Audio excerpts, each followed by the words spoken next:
Halo guys, ketemu lagi sama gue Ronald di channel Tukang Emas. Hari ini kita langsung update harga lagi tanggal 21 Oktober tahun 2020. Nah, hari ini bakal ada sesuatu yang spesial. Gue itu akan memberikan kepada kalian analisis teknikal dari USD dan juga gold. Ini momen-momen penting dalam pergerakan emas gitu ya. Nanti kita lihat sama-sama. Kita lihat dulu sekarang ke grafiknya. Oke guys, sekarang kita lihat grafiknya ini sebetulnya ya masih di situ aja, ada kenaikan sedikit.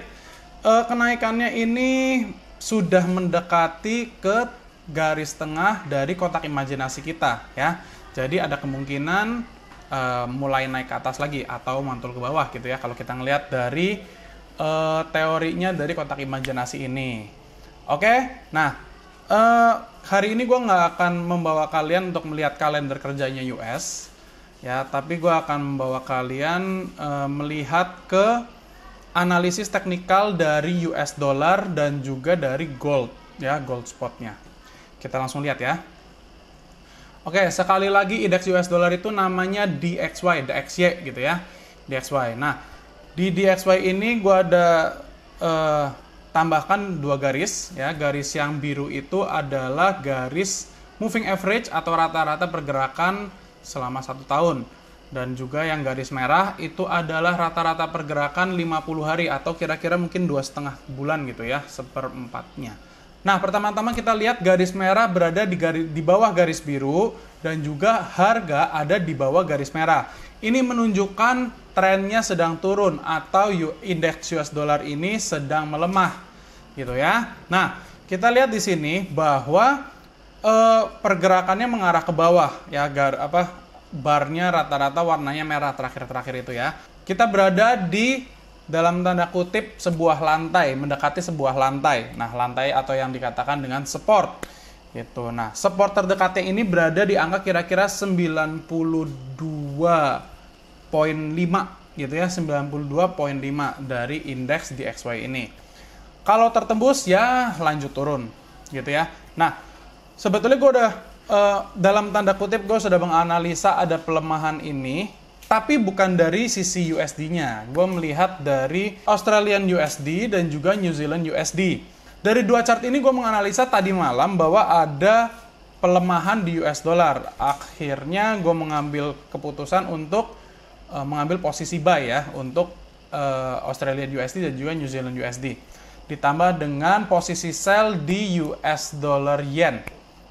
Nah, jadi dari analisa gue tadi malam itu, gue menganggap bahwa US dollar akan melemah gitu ya. Nah, ditambah dengan chart ini, kita bisa ngelihat kalau US dollar berada di titik yang di support yang penting gitu ya. Kalau terpecahkan ke bawah ya lanjut turun.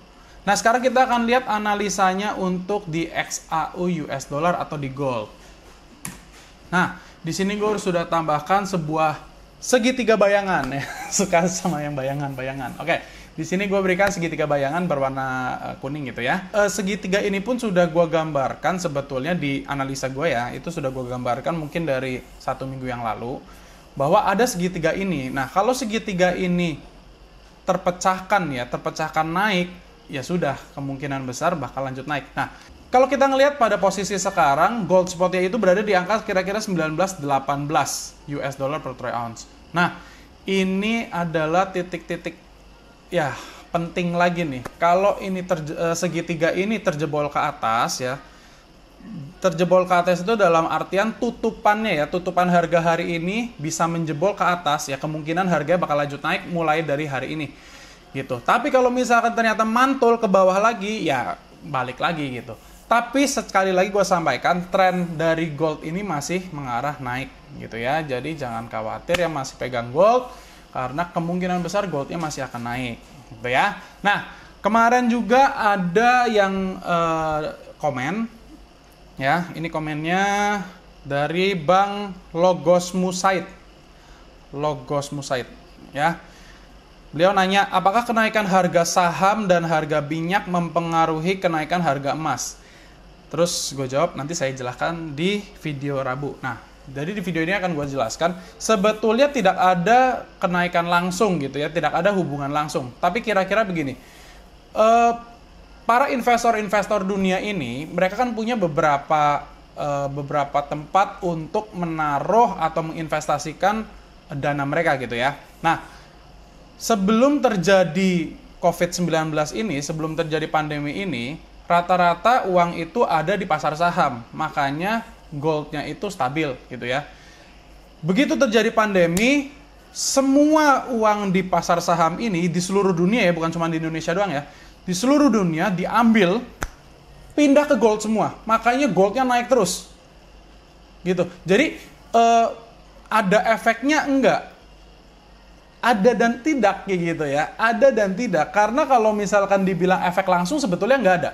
Tapi kalau kita ngelihat dari gambaran besar, ini sebetulnya adalah perpindahan dana dari saham, ya saham-saham di seluruh dunia ya, Hang Seng, kemudian Tokyo, NYSE, London gitu ya.